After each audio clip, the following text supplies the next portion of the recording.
स्वामी समर्थ हे अक्कलकोट संस्थानचे प्रसिद्ध संत होते.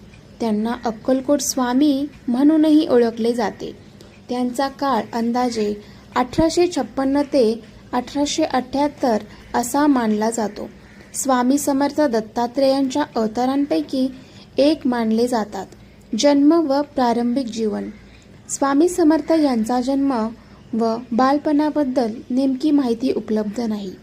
काही मतानुसार ते महाराष्ट्रातील किंवा आंध्र प्रदेशातील होते. त्यांच्या जन्मस्थळाबद्दल अनेक कथा प्रचलित आहेत. अक्कलकोट मुक्काम.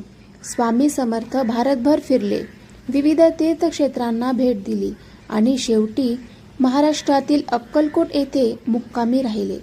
इथे ते सुमारे 22 वर्ष भक्तांना उपदेश, आशीर्वाद आणि मार्गदर्शन करत होते. उपदेश व विचार. भीती कशाची बाळगता, मी आहे ना, हा त्यांचा प्रसिद्ध संदेश आहे.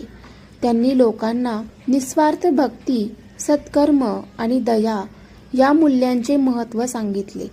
जातीभेद, धर्मभेद बाजूला ठेवून सर्वांना सारखे वागवले. महत्त्वाच्या घटना.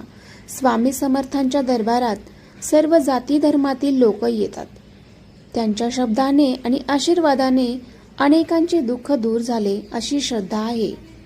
ते अलौकिक शक्तीचे मानले जातात, परंतु त्यांनी लोकांना मुख्यतः ईश्वर भक्ती आणि सदाचाराचा उपदेश दिला.